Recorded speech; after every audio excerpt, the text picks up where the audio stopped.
ugiri ga-akpọrọ gị ya bụ agadi nwanyị. Ụfọdụ afa ga-akpọrọ gị ọgwụ agwọrọ agwọ. Ọnya kpatara eji asị ma ọ bụrụ na dibịa na-agbalụ gị afa ị na-agba uche, maka na uche bụ afa bụ uche. Ya kpatara ka ị jụọ ajụjụ mgbe ọbụla agbalụ gị afa ịghọtahụ, maka na afa na-akpọ ya afa dị iche iche. Dịka m kwuru na mbụ, a na-akpọ ya ọdọ ọmụmụ, a na-akpọ ya ekwe ọmụmụ, a na-akpọ ya akwali ọmụmụ, a na-akpọ ya nne nwanyị, a na-akpọkwa ya arọ bi n'agụ. Some people, some parts na-akpọ ya arọ, ụfọdụ na-akpọ ya agadi nwanyị, ụfọdụ na-akpọ ya nne nwanyị, ụfọdụ na-akpọ ya ọdọ ọgwụ. Now, anyị kọwara na mgbe gara aga wee kwuo okwu wee sị na ya bụ, I know if you are just joining us for the first time, you might not understand this message unless you go back to the one we did last 2 days. You understand? If you go to the page, my Facebook page, due to that teachings has been much, if you can't be able to have patience to scroll down, you go down to my YouTube channel, it's there.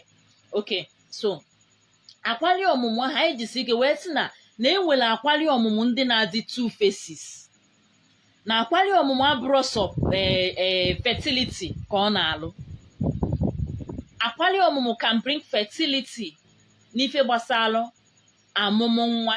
It can bring fertility n'ife gbasalụ business progress. Na enwekwala akwali ọmụmụ eji eje ọgụ. Enwere akwali ọmụmụ na-enwe two faces. Ị na-agba afọ ya ife ọ ga na-ada two faces, nke na-ebute amụrụmụ nwa na nke emere gịnị, nke eji eje ọgụ. Kpatara na enwere some families n'oge gara aga isi ha aha atọ na mba. No matter what they do outside of their village or their country, onwe nata ka isi ha fuo na mba. Mana these days, that kind of family na-anazi n'iyi na mba dị iche iche. O wee bụrụ maka gịnị? O wee bụrụ dị ụtọ ife ndị dị n'ana n'ọkpụrụ n'ana, ife ndị nna nna ha ji wee bie ndụ emere gịnị, emebisichagoro n'oge gara aga. Ọ bụrụ na ịkpụ alụ kpochie onunu mee ihe dị na akwali ọmụmụ ikwu, akwali ọmụmụ be nna gị, your kindred, iwe mee gịnị, iwe kwuo okwu isetu ndị ichie. A lot of us here amara ihe bụ ndị ichie. A lot of us here are not in good alignment with their ndị ichie. Enwere ichie nwoke, enwere ichie nwanyị, enwere ụmụada, enwere ụmụ ọna, enwere ukwu na ije, enwere ala na ọma, enwere azụ ọjị. All these things in kpọrọ na all these spiritual entities bụ ihe na-eme gịnị, ihe na-eso ndị ichie. Iwe bịazie mee gịnị, wee wachie ọfọ ndị ichie. Ma ọ bụrụ na ọ gịnwa bụ diọkpara for the family ka ọfọ ndị ichie anwalụ. Ọ ndị ichie ka ọ ga-abụ na onwe mmụọ maọbụ mmadụ na-ebu gị agha secretly or openly. Ọ ndị ichie ga-eme gịnị, ga-ebu ụzọ pụta kwuchie kwudo na any negative force cannot come near you na ịbụ nwa ha. Kedụzi ka ọ ga-adị mgbe onwere ife ịma gbasara ndị ichie ahụ, mgbe ịdọtụghị ndị ichie? Most of us enwere dị ana ndị ichie chacha. Ụmụ nwaanyị anyị, ọ dịghị ọrụ ngị nwa ije na ndị ichie, ije n'okwu ndị ichie ma ọwa na ndị ichie je gbuo anụ. Ọ dịghị ọrụ gị nwa as a lady. Ọ bụrụ na ndị ichie na-aga oke, the only thing you can do bụ ịchọta otu nwanne gị nwoke ịma na ya na ndị ichie mere gịnị dị na mma, o jeelu gị na ndị ichie. Ụmụ nwaanyị anyị adasị na-eje n'okwu ndị ichie awa ọjị. Ọ dịghọ mma. Ụmụ nwaanyị anyị adazi na-eje n'okwu ndị ichie eme gịnị, awa ọjị. Now, I want to correct this impression. Nwaanyị anaghị esetulu mmadụ ndị ichie. Nwaanyị anaghị adọọlụ mmadụ ana maọbụ okwu ndị ichie. Ka anyị daa hapụzi na omenala maọbụ ọdịnala mebe ọdịnelu. Nwaanyị anaghị adaturu, because anọgo m ebe nwaanyị si na ya ga-adọtulu mmadụ ndị ichie. It's an abomination, alụ n'enu anụ nke emegolo eme. Ụmụ nwaanyị anya enwere ikike ije n'okwu ndị ichie. Ọ bụrụ na ndị ichie gbaa gị n'afa gị bịa ma elu ha ife, ịchọba nwata nwoke, ị ga-eme gịnị, ị ga-enye nya bụ ọjị na ife olili ibutelu ndị ichie ga-eje elu gị na ndị ichie. The only thing you can do as a woman is to stand aside. enwere ike nye gị ọjị gị, kwuo okwu n'ọjị gị, kpee ekpere n'ọjị gị, gọọ ọfọ n'ọjị gị, after which you hand over the kola to nwoke gị na ya na-abụ nọ. Ife gbasalụ ndị ichie anụ wee gbuo n'ọtụtụ ụmụ nwoke anyị. Sorry to say this. Ife gbasalụ ndị ichie edunago a lot of our young able men mmụọ. Reason, nwoke kpọrọ onwe ya nwoke sekpuo dogwie n'ike nke ya eteta ụlọ ụtụtụ, ọmara ife bụ na a na-amapụ nzu, ọmara ife bụ na a na-aga ọrụ ndị ichie nzu, ome gịnị otipu ilo. Nwaanyị ya na ya na-abụ nọzi n'ụlọ eme gịnị, anọdụ ya n'isi gọọ ọjị. Ahọ ndụ nwoke a na-agbalị. The only thing a woman can do as a woman bụ ọ bụrụgodu na di gị jụ na ọ na-eje ụka na ọ na-eme ọjị, iweta ọjị ahụ wejerie ya bụ di gị, ya bie ya aka ahụ o birie isu show na onye go gị dị ọtọriti ịgbawa dị ọjị ahụ, ma ọ bụrụgodu na ọjụ na ọma nwa ọjị. Most of our ladies and our men jokingly, a woman agbawa ọjị nye gị nale nwaanyị ọjị ọ gbawata. These are the things na-reduce ahụ ndụ nwoke. After ka imechara ihe dị na ndị ichie, gbakwa mbọ ka ime gịnị, ka iduo aka ogheri ndị ichie kpochie onunu. After ka imechara ife dị na ndị ichie, iwe mee gịnị, iwe kwuo n'okwu agwụ gị. Akụzi m ihe gbasara agwụ 2 days ago and yesterday, so I will not touch much of agwụ this night. Akụzi m ife gbasara agwụ, ebido m n'isi kụzigide wee mee gịnị, wee finish ife gbasara agwụ, so I will not talk about much about agwụ this night. Ọ bụrụ na imecha ife dị na ndị ichie, ime gịnị, ime ife dị na agwụ gị. Enwere a lot of challenges so many people na-enwe now.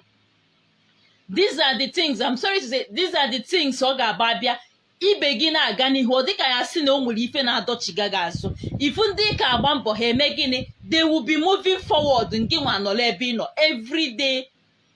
Obi is a boy. Enwelu something ka ị na-achị ya azụ, jụgodo ajụjụ onye ka ị bụ. The only higher, some people will start pointing an accusation finger on another person, not knowing, no ife si na ana, ife si na ngwuru bụ ihe na-eme gị. Go back to your home, go back to your ancestral land, ka ije jụọ ajụjụ. Mana ife ndị nna nna unu ha ji wee biri emebisigo na mgbe gara aga. Ọ bụrụ na idozichazie onwe gị dị ọcha zuo oke dịka nwa afọ, iwe chọbazie ma o nwere onye na-eme gị ma ọ bụ na o nweghị onye na-eme gị. Most of us now na-achọzie in a quick way, in a quick action. Onwe onye ga-ekwezi ije dozie ife dị na ọ na-achụ ya gịnị. Let me not go there. Ọ na-achụ ya n'ike n'ike. Ife ọ ga-achọ bụ kedu nke a ya ekechie nye ye ka o mee gịnị, ka ọ lụọ gị ọrụ. Ịgwọ ọgwụ dị iche n'ọdịnala. Ka anyị hapụzie ide enwe misconception about this. Ịgwọ ọgwụ dị iche n'ọdịnala. Ịgwọ ọgwụ bụ ịgwọ ọgwụ. Ịgwọ ọgwụ is just like forcing nature to do something against its own will or time. Ịgwọ ọgwụ dị far different from ọdịnala. Ifedu na ana emego gịnị, especially ndị bi n'obi, ndị bi na nnukwu obi, a na-enwe lots of problems there. Maka na a na-ejide obi kịta onye etirisichago obi niile dị na ụmụnna. Ndị nọ n'obi ahụ na-emezi gịnị, a na-ata afụfụ. Because na those spirits etibọrọ be ha mee gịnị, ya bịakwute gị n'ụlọ gị na ya ebili, because n'itibọrọ be ha. Ọ bụrụ na emesịa ife dị na ndị ichie, mesịa ife dị na agwụ, mesịa ife dị na akwari ọmụmụ, iwe mee gịnị, iwe malite mgbe aka nke bụ njem malite. There are so many of us here bụ na alụsị be nna ha ma mmụọ so onye ụwa ha, they don't know anything about that. You pay homage to mmụọ be nna gị, most especially nke a na-akpọ mmụọ nwaanyị ogwugwu. You pay homage. ụfọdụ n'ime anyị amakwụdo ifewu na a na-abọ iyi ụwa. Iyi ụwa so na most of the thing na-adọchiga mmadụ azụ. Ibo n'iyi ụwa gị nọ, ibo iyi ụwa gị mee gịnị? Iduo ndị nwụrụ anwụ. Ife ndị a ka ọ ga-abụ ọ bụrụ na ị na-edozi ịma ifu ya before you know it, ibido nwetawe light n'ime ndụ gị. Ife abataba ngozi, eme gịnị? Ngozi a na-abata. Dozitegodo ife ndị a ma eburuzie nwa na enwezila amosu nọ by the side na-enye gị nsogbu. That one should be a different case on its own. Maka na ụmụ mmụọ ndị a dị iche iche bụ ụmụ mmụọ ga-abụ ọ bụrụ na enwee another force or another negative force na-abịa to attack you, those spiritual entities gị na ha nọ ga-emego ebugodo ụzọ mee gịnị? Block them. So ka ego ga-asị du ma ọ bụrụzie na onwe dị nke ịma chacha. Don't be deceived by someone ya abịa sị gị na he or she doesn't do that kind of thing, yet he or she is progressing. Do not listen to that person, because if ọbụna enwe somebody not behind na-eme gịnị? Na-akụri ya egwu. But he or she wouldn't want to come out to do what? To tell you that openly. It happens. Ọkwa ihe anyị na-afụcha. Ụfọdụ bụ nne na nna ha na-eme gịnị? Na-eje elu ha ije n'azụ. Apụtazi ebe gị na ha nọ sị gị I don't know that kind of a thing. Ịma mma na o nwere onye na-aba aka up n'azụ. Ngwuru ụfọdụ ekpochigo, a lot of ngwuru ekpochigo, a lot of ngwuru anago n'iyi n'ife gbasara ife dị n'ọdịnala. Ife ịmahụ ka esi wee wube, ife ịmahụ ka esi wee debe, ime gịnị? Ije ebe ahụ je na-emebie. Ime ọfa sụrụ na bifo ewube nyawa obi ndị ichie. Ime ọfa sụrụ na ịma dibịa one gbakọtara sụọ ọfọ na bifo ewube nya bụ obi ndị ichie. Nya ka ọ ga-abịa itolitezi ije mee gịnị? Ije sunye ọkụ. Unu esuzina ọfọ na obi ndị ichie ọkụ. Obi ahụ na ọfọ ahụ anọchighoro gị ụzọ. Obi ahụ na ọfọ ahụ abụghị ọnya na-eme gị ife na-eme gị. Unu esuzina ọfọ ndị ichie ọkụ. Unu emetọsizi n'obi. Ụmụ nwaanyị anyị, ịnọrọ na your menstrual period, do not enter any ancestral home. Abazi n'obi. Not until na ịnọcha ime gịnị? Ịjụcha onwe gị ka esi ajụcha onwe gị onye nwe gị before you could be able to enter into any obi. There are a lot of souls, a lot of our brothers and sisters who are outside this country na-ata afụfụ. O wee malụbụrụ maka ife mere gịnị? Ife do na ana. Ife ndị nna nna emebisiri ekwesịrị idozi edozi. So many of them enweghịzi hope of, so many of them enwe eman a na-elikwuzi ndị ọdụ, not talk of igote ticket a ga-eji nata obodo. A lot of our brothers outside this country are suffering. Maka ife mere gịnị? Ife do na ana. That is the reason why most of our brothers outside the country ji wee ka anyị nwa nọ na this town or this country may understand ife gbasara ọdịnala. Maka na ife a si n'obi emebichago ga-abụ ị na-arị arịa na-adọchiga ga-adọchiga. Fa anaghị eme gị ka eme gị ka emegido gị. What they are doing is for you to ask question. Ask question ka ị mara na ha nọ. Recognize them and acknowledge them. By the time you have refused to recognize them and acknowledge them, they will do what? They will start pestering you. Not until you are able to recognize them. For crying out loud, these things happen on yanwa. Kedu ihe ga-eji bụrụ? Oh God. Ife ndị nna nna gị ha ji wee bie ndụ wee mụta ụmụ nya ka ọ ga-abịa itonitezie isi na gịnị? Na ha bụ mmụọ ọjọọ.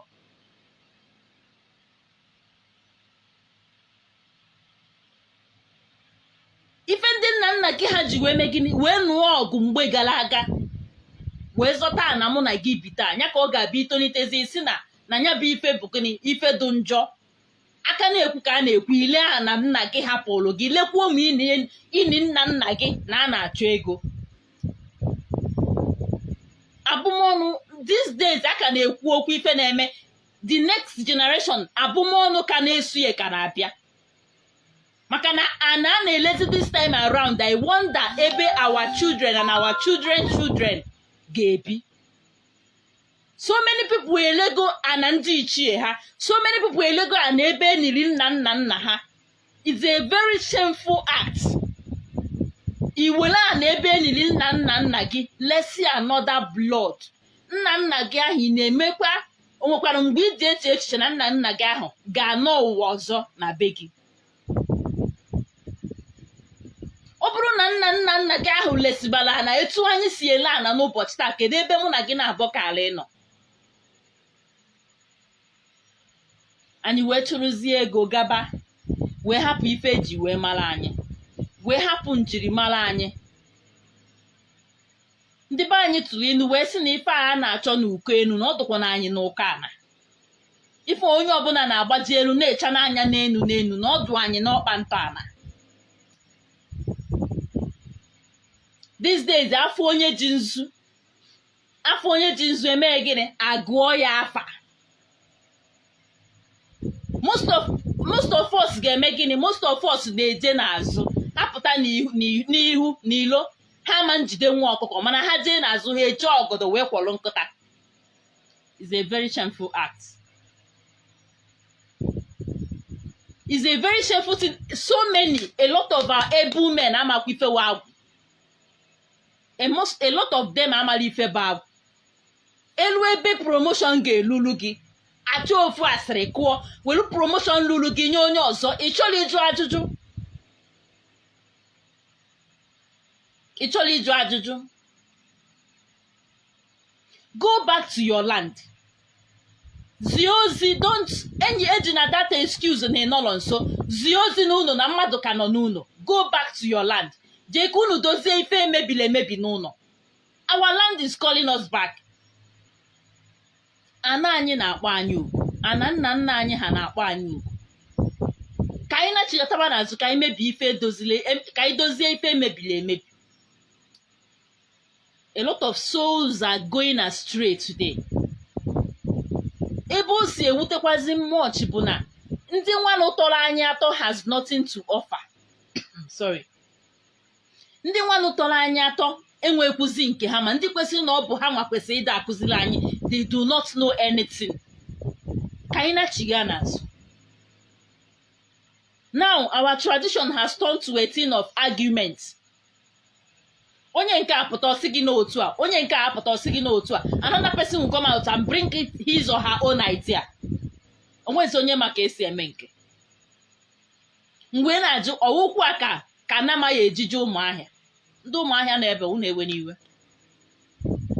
Ọwụkwu a ka nama ya eji wee jụ ụmụaha. Ebe this our generation enwero nke anyị ma, kedu maka ụmụazị anyị na-amụ nke bụ afụfụ aka ebidobekwu na no. Nke bụ afụfụ has not started. We don't know. Kedu maka ụmụaka anyị na-amụ? Who will teach them? Onye ga-akụziri ha? Ndị nwanụ na-eme jidekwuziri ife niile kpodo ya isi n'ala, turn ya upside down.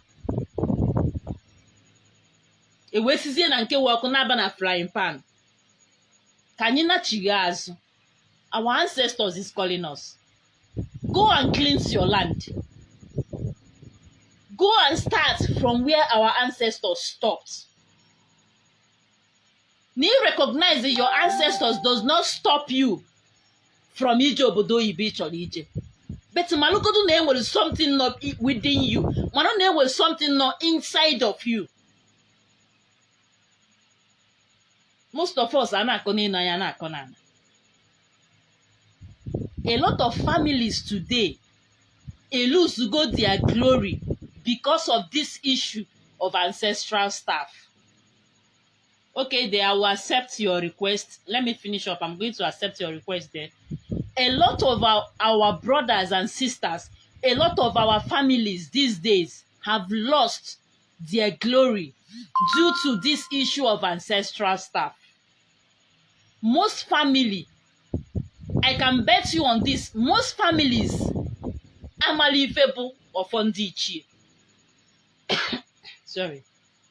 So many families are malleable of Ondichi. so many families, they don't know anything about Ọfọ Ndị Ichie. Mgbe si ebe ka anyị ga-ebido. Every day we preach this gospel of this ọdịnala. Yet, I'm sorry to say, I want to use this opportunity to pass this message. Eziokwu na ndị mekaniki ekwesịsị malụ ndị bụ ndị ala. But mgbe ọbụla ifuru a young person pick courage to stand up, to come up, to preach a message of this ọdịnala, unu ejizi n'ọnụ akọta onye ahụ. Unu amaghọ ka ọ dụrụ onye ahụ. Meanwhile, since we don't have our elders to teach us, this media is the only way we can do what we can circulate the gospel of this ọdịnala. Let's help ourselves. It's becoming too much. It's very bad of us. We do not know, and the little ones that have come up boldly to teach us through this media, and you will lose your name again na kotofa, is very bad. Ndị be anyị so onye mara asụ nya sụọ n'ikwe, onye amaghị asụ nya sụọ n'ụkwụ ya. Go back. Ọtụtụ ndị diọkpara now eluzugo their birthright. So many eluzugo their birthright. Why? Because no, nwa diọkpara kwesịrị take the mantle of authority n'ezinụlọ adụghọzi care. Diọkpara maka na asị nọ na bụ mmiri bido n'isi wee gbalụba. The rest bụzi story. Ndị diọkpara n'ebe a, biko nu nachighanụ unu je gbachi ọfọ be nna unu. Ọ bụrụ na ị bụ nwa diọkpara na ị nọ ebe a, you are not capable of doing that. Kpọọ ụmụnne gị ndị tọrọ atọ ka unu mee gịnị, ka unu tụọ agba ọnụ, ka unu dozie ebe unu. Then ọ bụrụ na ị bụ diọkpara na ị nọ ebe a, you are capable of doing that. Still kpọkwa ụmụnne gị, gwa ha na ife kwesịrị ka eme, ka unu mee gịnị, ka unu dozie obi unu. A lot of people today ka ọ ga-abụ asị ha jee n'obi be nna ha, obi ụmụnna ha, ka ha jee merụ ndị ichie anụ na obi aha. Asị gị what? Na-etikpọcha gị. Ifu so many souls a na-agbagharị. Mgbe asị na-etikpọcha gị obi ahụ, kedu ebe ị chọzi ka onye ahụ jee mee anụ? Yet mkpa ahụ ji ya ejidesie ya ike.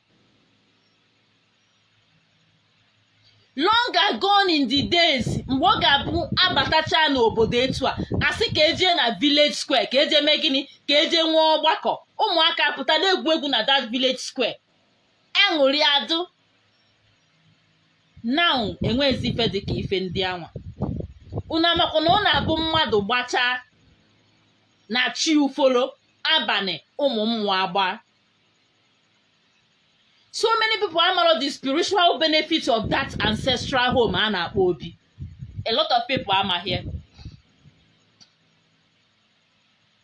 Obi ahụ bụ ebe edebe ka a na-eme gịnị, ka a na-anọ ọnọdụ dị aṅaa, onwe nkata maọbụ nwee izu ekwesịrị ka agba n'ife gbasara obodo maọbụ ụmụnne. Ọ n'obi ahụ ka a na-eme gịnị, ka a na-akpanya bụ nkata.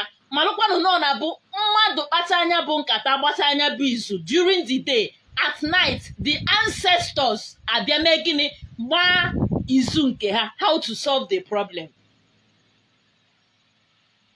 Now kedu ka etu o si dizi now na enwe ezi obi, kedu ebe anyị chọzi ka those ancestors that they speak for us, kedu ebe anyị chọzi ka ha na-anọ wee na-agba izu nke ha. Ha agbasasigo wee na-ata afụfụ. These days we are asking, kedu ihe mere ọnwụ ji wee ka nkụ, kedu ife mere ji wee nwee a lot of setbacks, because the ancestral home, the ancestors kwesịrị ịnọ na-agba izu how to protect us. We've all done what? We've all destroyed it. We've all done what? We've destroyed it. Kedu ebe anyị chọzi ka ha nọrọ gba izu? Ọ na that village square ka a ga-abụ onwe nsogbu dị n'obodo, ụmụnna maọbụ ụmụ ọkpụ maọbụ ndị nwunye dị nọcha nzukọ, how to settle that issue. At night, the ancestors will come and have their own meeting, how to settle the issue. Now, those village squares have, most of of them has been sold. Kedu ebe anyị chọziri ka ụmụ mmụọ na-anọ ọgbakọ how to settle esemokwu ma ọ bụ nsogbu obodo na-enwe? Kedu ebe anyị chọ? Where?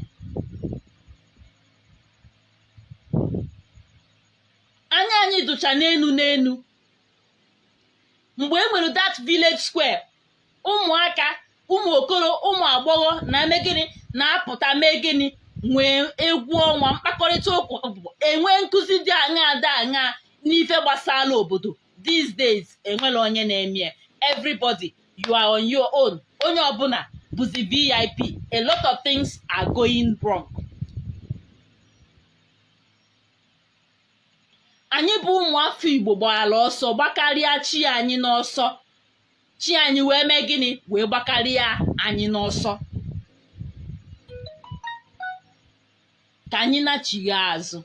Ekwuru na anya ukwu ekweghịzi anyị. Onye fukwu eziokwu ọ ya agwa nwanne, onye aka kwabanye nwanne ya n'ọkụ. Competition has taken the mind of all of us. A lot of things are going wrong. Go back home.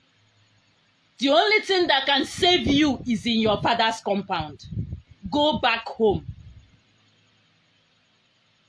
Ịgba n'ọsọ outside obodo a can never help you. O nwere onye nọ na London ga-enyelu gị aka. Amagom lots of our people nọ outside there, they were doing well. All of a sudden, they returned back to zero. All because of ife dị naanị. Ngị nwa bụ onye na-ege okwu a tata ka bụkwa gboo. So many souls anwụgo because of these things. So many souls anago because of ife a na-ekwu. Amarom how to say this. Emere anyị ka anyị ghọta na nke anyị bụ nke ọjọọ. Mana anyị jekwa mba ụwa ndị ọzọ na-emechakwa nke ha, they are doing well. So why can't you acknowledge your own? Why can't you come back home? Degidozie na be nna gị. A lot of our girls are single today because of ife donana. A lot of our people, most of our young men, adago akogeri today because of ife donana. Akogeri kazinku now. Oh, back in the olden days, God abu mmadu mmuta ofu akogeri. Ole ye welege we megini we zuo ndị ọzọ. Kitazi iya bata in a family. Enwe like 5 boys. Almost all the 5 boys bakogeri. And the parents to those kids are happily living with them as an akogeri. Ọkwa na ihe ndị a dị na na-emebigasị na-ada ụmụazị akogeri. Akogeri juicy everywhere. Akogeri kazinko. Our young girls are no more getting married. Our men are not capable again to pay for their wives' bride price. All because of Ife Dinani. There is no way you can run faster than your shadow. Or is it possible? My message this night still remains: go back home. The only thing that can help you is in your father's house. Go back. Ka ize mara gịnị? Ka ị mara ebe unu kwụsịdebe ka isi ebe a bido. Ọ bụrụ na gị nwa bụ onye ezinụlọ unu mere nke adịghị mma na mgbe gara aga, this is the opportunity for you to turn the clock. Enwere ndị bụ na family ha na mgbe gara aga na-egbu isi mmadụ. Enwere ndị bụ na family ha na mgbe gara aga so wee tinye aka wee lee ndị mmadụ elelu na mgbe gara aga. Go and ask questions. This is the opportunity for you to do what? To cleanse that land and turn the hand of the clock.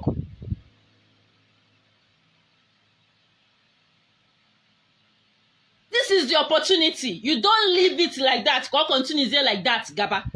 You change it to better glory. This is a better opportunity.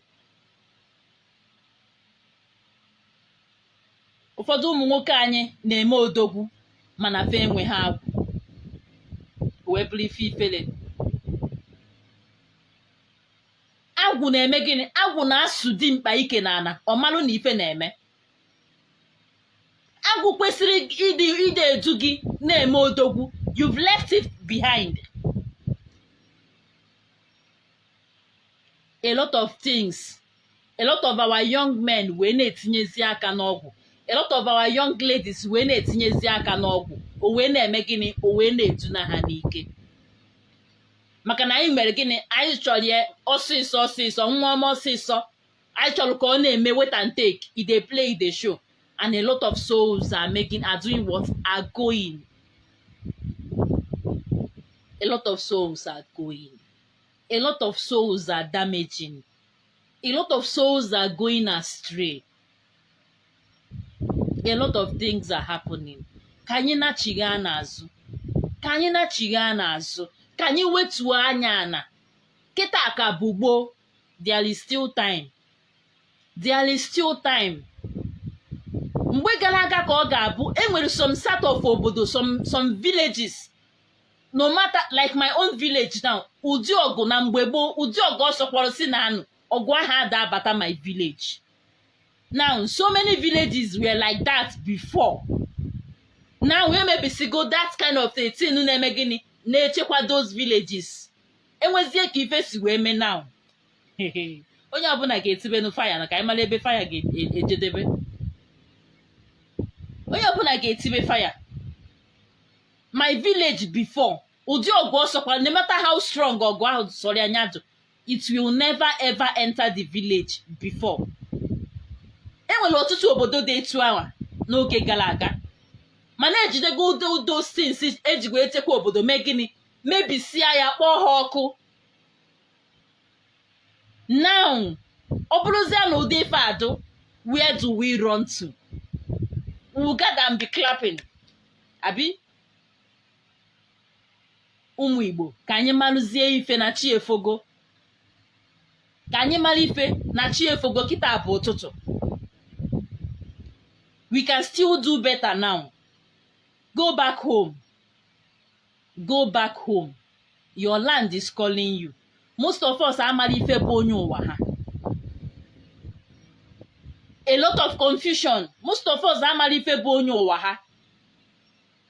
Ndị mama na-agwa ha na onye ụwa dị iche, chi wee dị iche. How? My brothers and sisters, it's time for us to recognize ourselves. Ụfọdụ ka ọ ga-abịa ị na-agwa ha ife gbasalụ ndị ichie, ife gbasalụ ndị dị n'ala, ha sị gị God forbid. Ị na-asị God forbid, mana mmadụ nwa anwa abanye n'ana gị, ime gịnị? Itinye aka ọgụ na ana gị. Ebe isi God forbid, na enwere ozi something like that, you should also forget that piece of land enye gị in the village. So many of us are ashamed to answer our Igbo name. Igbo ye Emeka sị gị, don't call me that. My name is Becky. My name is Lucy. Kedu ihe bụ Becky na Lucy? I ask you. Igbo mmadụ Okechukwu sị, please don't call me that. My name is Paul. My name is Tony. Kedu ihe bụ Paul? Kedu ihe bụ Tony? Ijuo mmadụ surname ye n'elu ụwa kịta. Ọ sị gị, my surname is Emmanuel. Emmanuel onye ebedebe. Onye obodo ebe ka Emmanuel bụ. Unu amakwa na afa mmadụ na-aza bụ identification.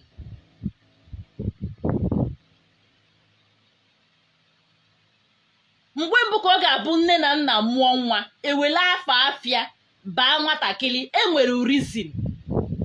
Now, millions of us bụ ụmụafọ Igbo cannot even remember or anamasi remember. Millions of us amaghọdị afa afịa eji wee mụ ha.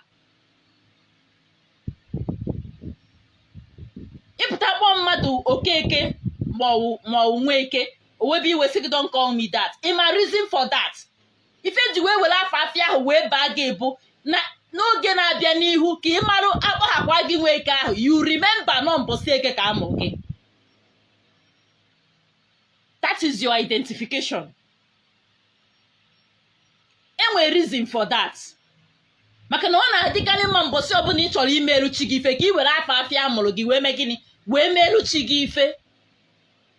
Now what happens when you don't know the market day amọ gị? Ị na-aza Tony, o nwere market day bụ Tony?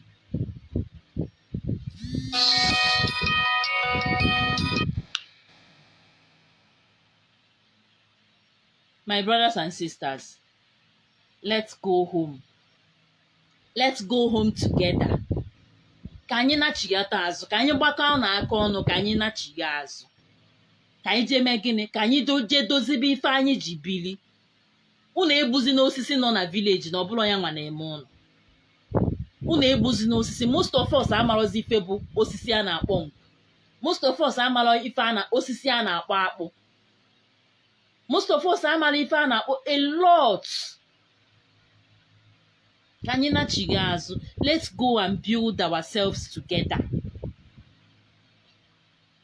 Ka anyị je dozie onwe anyị, ka anyị jikọọ n'aka ọnụ, ka anyị nachiga n'ụlọ, ka anyị je mee gịnị? Ka anyị je dozie onwe anyị.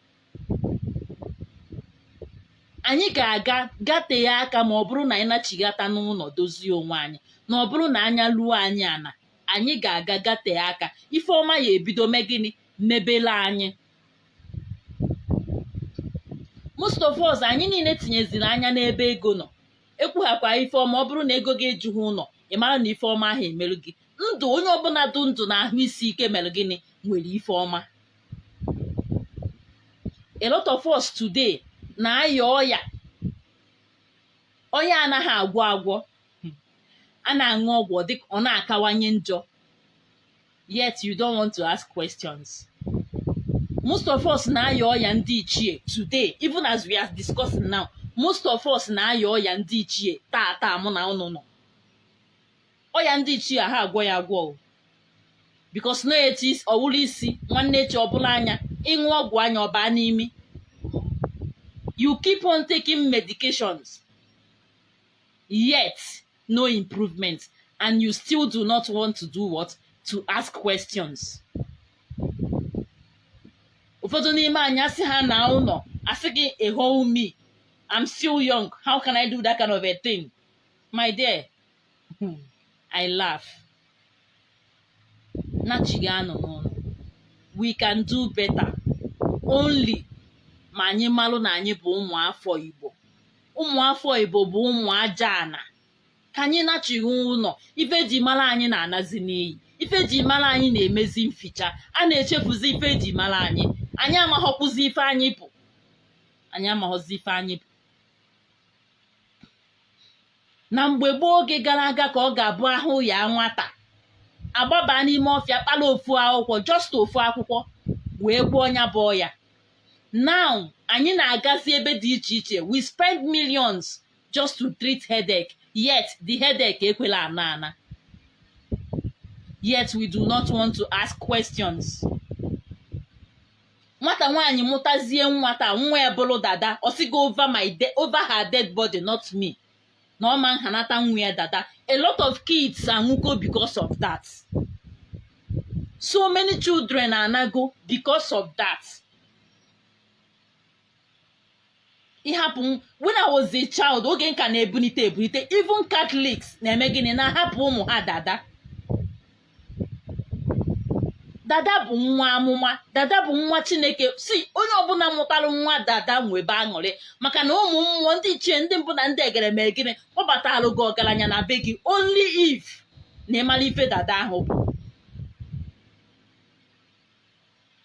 Dada bụ ezigbo ife. Ọ bụrụ na Chineke nyelu gị dada be gị, hapụ nwatakịrị dada. Ọ bụrụ na ị kpụọ nwa ahụ dada, ị na-adọchi ya dị nwa aka klọk azụ, maka na ibie na-egbe igbe ọ na-akpụ ike n'ala. Ibe ya na-agba ọsọ ọkadọ na ebe ọdọna. Otu ahụ ka ọ ga-adị ma ọ bụrụ na ibe ya na-eme gịnị, na-eme ọfụma na skuul, ọ na-adachi ya azụ. O wee bụrụ ife gị bụ nne na nna butelu nwatakịrị simply because na ị chọghị ịhapụ ya ntutu Chineke nyere ya. Ka anyị teta nọ n'ụra, ka anyị dee kobezi na akpa anyị ebe ogo anyị ama nlu. Ndị gboo kwadochara anyị ife ka anyị ga-eji bi ndụ, mana anyị tonitere were ife niile a ha kwadoro anyị mee gịnị, bulie tụba n'ime ọfịa. maka this our tradition ka eji wee gbuo ọtụtụ nna nna anyị ha na mgbe gara aga. Now we are misbehaving. Kedu ka ọ ga-esi dị gị na nke nwa n'ebe a na ịmụta nwa iwe welu maka ya bụ nwa ịmụta wee taa afụfụ dị iche iche, etolitezie bụ ya bụ nwa ọ hapụ ụzọ ahụ ịkụziri ya iji maka ya wee taa afụfụ na-eme ife ọzọ na-eburu ife ịkụziri ya. Kedu ka ọ ga-adị gị? Kedu ka ọ ga-adị gị? Ajụjụ ka njụ. Ka anyị nachigha azụ. Ka anyị nachigha azụ n'ife na-emebi n'ahụ anyị. Ka anyị nachigha azụ n'ọkwa anyị ji aka anyị eme ife na-eme anyị. Aja na be nna anyị na-akpọ anyị. Aja na-akpọ anyị oku. Ka anyị jegodu ka anyị zaa anya bụ aja na oku. Jee zaa ife gị na ya na-abụso wee pụta ụwa. Jee zaa ife gị na ya so pụta ụwa.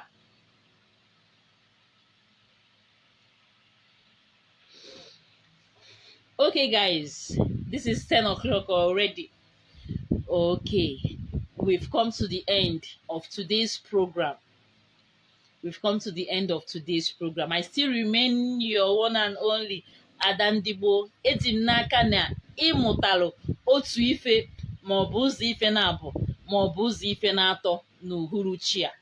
Onye ọbụla nwere ajụjụ biko gbadaa na nke a na-akpọ comment section ka ime gịnị ka ị jụọ ajụjụ gị. Oge ọbụla m bata online, I will answer you. Don't also forget to subscribe to my YouTube channel. I'm begging you people, please help me subscribe to my YouTube channel. We only do oral teaching here on my page. Practical teachings and simple sacrifices you can do on your own is on my YouTube channel. I still remain. Don't forget to always share. All right. See you guys later. Bye.